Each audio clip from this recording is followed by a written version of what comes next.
وبقربه كم تنجلي. آپ جانتے ہیں کہ مکہ مکرمہ میں جب ہمارے آقا کریم صلی اللہ علیہ وسلم نے اعلان نبوت فرمایا تو آپ جانتے ہیں سب سے پہلے کلمہ کس نے پڑھا؟ عورتوں میں حضرت سیدہ خدیجۃ الکبریٰ، عزت نواز، رفت مآب، اقلیم حیا کی ملکہ ام المومنین رضی اللہ تعالیٰ عنہ نے کلمہ پڑھا، اور آزاد بالغ مردوں میں سب سے پہلے پیکرے صدق و صفا، مایہ صد وفا، کشتہ خنجر تسلیم و رضا، رازدار نبوت، امام المشاہدہ حضرت سیدنا صدیق اکبر رضی اللہ تعالیٰ عنہ نے حضور کا کلمہ پڑھا۔ اور اہل بیت میں سے اپنے کلمے کا اظہار سب سے پہلے کیا ہے، یعنی نابالغ بچوں میں سے تو حضرت سیدنا حیدر کرار، تاجدار حل عطا، صاحب اسرار، مولا کائنات حضرت علی شیر خدا کرم اللہ تعالی وجہ الکریم نے، اور غلاموں میں سب سے پہلے جناب زید نے کلمہ پڑھا۔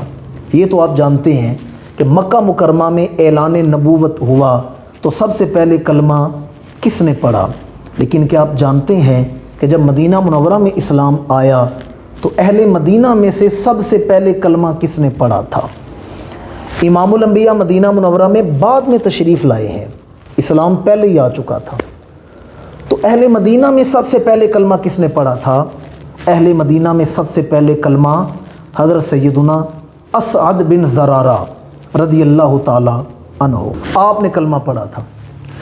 آپ جانتے ہیں امام الانبیاء کے مدینہ منورہ میں تشریف لانے سے پہلے مدینہ منورہ میں دو قبیلوں کی لڑائی رہتی تھی، اوس و خزرج، یہ آپس میں دست و گریباں رہتے تھے، اور ارد گرد کے قبیلوں سے ان کی صلح تھی کہ فلاں موقع پر حملہ ہوا تو تم میری مدد کرو گے، فلاں مشکل میں تم کام آؤ گے۔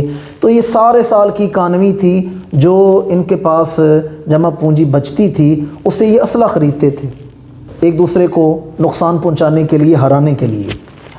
تو ایک دفعہ اسد بن زرارہ اپنے ایک دوست کے ساتھ مکہ مکرمہ کی طرف گئے کہ ہم اہل مکہ سے تعلقات بناتے ہیں، اور مکہ اس وقت چونکہ عالمی قافلے وہاں آتے تھے اور خرید و فروخت ہوتی تھی، تو ہم وہاں جاتے ہیں، وہاں کے معاملات دیکھتے ہیں، لوگوں کو اپنے ساتھ قائل کرتے ہیں اور جدید اسلحہ خریدتے ہیں۔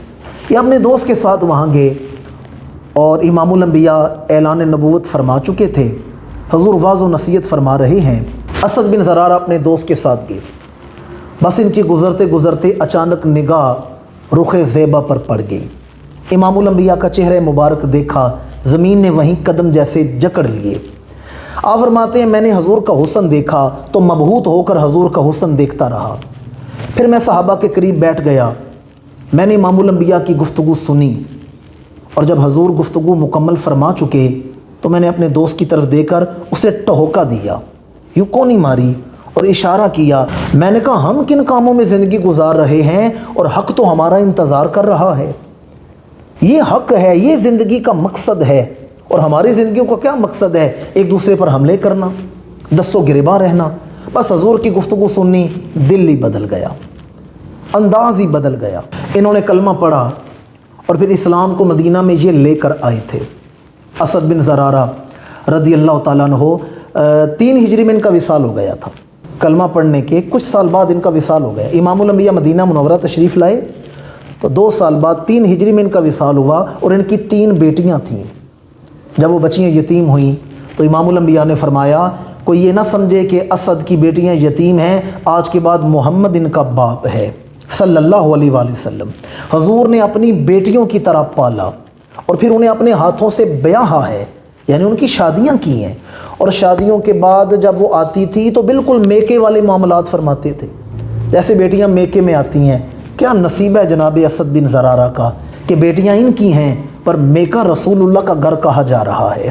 حضور نے اپنی بیٹیوں کی طرح انہیں پالا ہے۔